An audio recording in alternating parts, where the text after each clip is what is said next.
it's time to do a few more steps before you are invited to training. First of all, congratulations. You either applied in aviation and now you want to know what happens next. I'm Jasmine Chanel. If you watch my previous videos, you know that I worked for an international carrier as a flight attendant for 4 years. Then I decided to go back to school, keep those benefits. I worked as a customer service and ramp agent. What happens next when you get that congratulations email? I have the emails pulled up behind me and I'm just going to read through them step by step so you know sort of a timeline on up until you arrive at your training. If you're wondering what training is like, I have a video while I was at training going through some tips on how to successfully pass your training, because you still have to pass background checks and drug tests. Yes, there is a drug test. They send me to a health station and I did a urine test when I was a customer service agent. They did a mouth swab. That one was for nicotine and other drugs. Create an online portal through that company's website. Upload, that's 10 years of rental history, 10 years of work history, high school diplomas. Everything is pretty self-explanatory.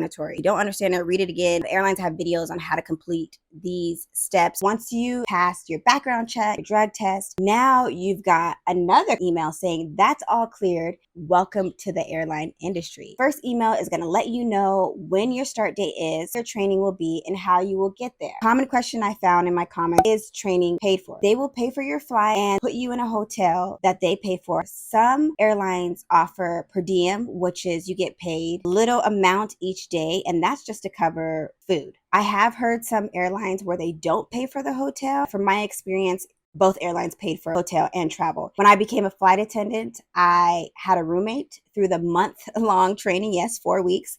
When I was a customer service agent, luckily I had a room to myself. And let me just say, you are at the interview until you receive your wings. People working that airline sometimes know that you're going to training. I say that because if you have a bad experience and you lash out or you act out, 9 times out of 10, your duty station manager is going to hear about it. Also in this email, pre-class work, do I really need to know the city codes? Now, this is my experience. I don't know, change in other airlines, but yes, you do need to know the city codes. I made flashcards. I use acronyms that will help me remember. You can always ask a colleague. You can always look up the city code. However, for training, you need to know your codes. On your flight over, start practicing. As soon as you get that congratulations email and it's confirmed that you are flying to your training destination, start studying. No matter what stage you're in, I have a number of videos, tips to make you stand out, from a former flight attendant, from a former customer service agent. I am here to help you succeed. Maybe you applied for an airline and you didn't get it and this is your second time around. Watch all my videos. I have so many tips for you to stand out. If there's anything that I haven't covered, comment below. I will reply back to you or make a video just like this one just for you.